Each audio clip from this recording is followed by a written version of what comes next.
Welcome back to another episode from NIKKO Engineering, and this one for me is very special. This is going to be another buyer's guide covering what I believe to be one of the absolute greatest RC cars ever made. Sorry, someone got upset about that. This is the NIKKO Turbo Panther. It was made basically as a miniature version of the NIKKO Bison, the Bison being a 110 scale vehicle. This particular one here is my first ever RC car. It has been restored because, as you can imagine, it was in rather poor condition, but I simply could not let this car die. Regardless of how much abuse this car took, to this day, its electronics are fully operational. In fact, this is the original radio the car came with. This car came out smack dab in the middle of the golden age of RC. This car has full function. It has a 2-speed remote. NIKKO, I believe NIKKO pioneered the low and the turbo function on the radio. In fact, one of my favorite parts about this radio is that you can go forward, you can go backward, or when you go into turbo, you have to physically shift into high gear. Now that is awesome.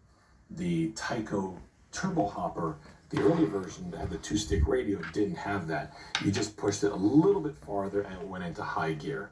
It didn't have this little shift gate, which I thought made this thing absolutely phenomenal. The car does have a 2-speed transmission with low and high, although I found that high is quite fast for this car.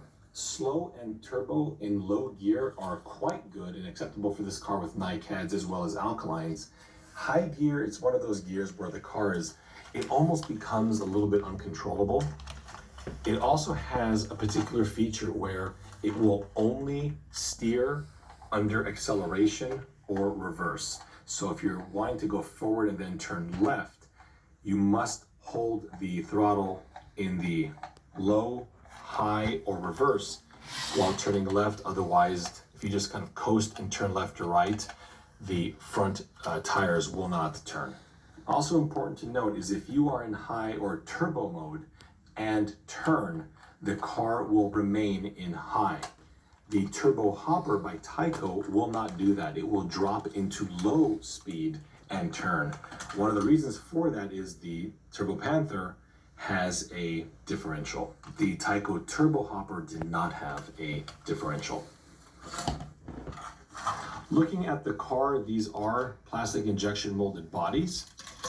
The battery compartment is at the bottom and it will take 8 AA's. However, if you are going to run one of these, the alkalines do not last. I recommend a set of 8 nickel metal hydrides, as NIKKOs are quite hard to get a hold of today. The car does have suspension at the rear, and it is a single pivot like a Tamiya Grasshopper. It doesn't have a rolling rear axle that'll flex.